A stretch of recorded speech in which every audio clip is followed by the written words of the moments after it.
আদিবাসীসকলক ST দিয়ার নামত রাজনীতি বন্ধ করক নির্বাচনের পূর্বে মিথ্যা প্রতিশ্রুতি বন্ধ করক নির্বাচনের পূর্বে প্রতিশ্রুতি বন্ধ করক নির্বাচনের পূর্বে মিথ্যা প্রতিশ্রুতি বন্ধ করক আদিবাসীসকলক এসটি দিয়ার নামত রাজনীতি বন্ধ করক বিজেপি সরকার হাই হাই বিজেপি সরকার হাই হাই আশা লং লিভ আদিবাসীসকলক দমন নীতি নচলিব আদিবাসীসকলক দমন নীতি নচলিব তিনিটা চাৰিটা ডিস্ট্ৰিক্ট হিসাবত গোটাই সমগ্ৰ অসমতে এখন আন্দোলন বা এখন গণসমাবেশ অনুষ্ঠান কৰাৰ এটা সিদ্ধান্ত আছিলে আৰু সেই সিদ্ধান্তৰ মৰ্মে আজি আমি চিৰাং ডিস্ট্ৰিক্টত আমাৰ কোকৰাঝাৰ চিৰাং আৰু ধুবুৰী এই তিনিখন ডিস্ট্ৰিক্টে আমি অহা এই পৰহি দিনা 9 তাৰিখত আমি ইয়াত গণসমাবেশ অনুষ্ঠান কৰাৰ আমি সিদ্ধান্ত লৈছিলোঁ আৰু আমি সিদ্ধান্ত উপনীত কৰাৰ কাৰণে আমি চৰকাৰৰ হিচাপত বা নিয়মৰ হিচাপত আমি এখন অনুমতি আমি চৰকাৰৰ পৰা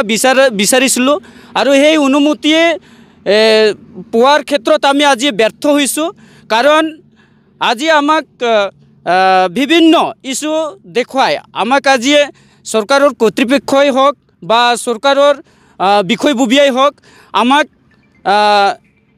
কিছুমান ইস্যু দেখুৱাই পেলাই আমাক আজি পাৰ্মিশ্যন যিটো প্ৰদান কৰিব লাগিছিলে গণসমাবেশৰ কাৰণে এই পাৰ্মিশ্যনখন প্ৰদান কৰা দেখিবলৈ পোৱা নাই তো যাৰ ফলত আজি মিডিয়াৰ যোগেদি আমি কিছুমান কথা হুকিয়াই দিব বিচাৰিছোঁ যে আমি বাৰে বাৰে আমি নিৰীপিত বা আমি বঞ্চিত আদিবাসীসকলে বাৰে বাৰে আমি চৰকাৰৰ বুলি হোৱা বা কোনো এখন ৰাজনীতিকৰ বুলি হোৱা আমি সদায় আমি বিচৰা নাই আৰু আমি সহ্য কৰা মানুহ নহওঁ এই বছৰে আমাৰ সিদ্ধান্ত একদম মুকলিকৈ আমাৰ সিদ্ধান্ত no ST no vote for BJP কাৰণ আমাৰ ইয়াত চৰকাৰ বিজেপি চৰকাৰ আছে আৰু নিৰ্বাচনৰ পূৰ্বে এখেতসকলে চৰকাৰ গঠন কৰাৰ তাৰ আগতে তেওঁলোকে প্ৰতিশ্ৰুতি দিছিলে যে আমাৰ চৰকাৰ গঠন হোৱাৰ লগে লগে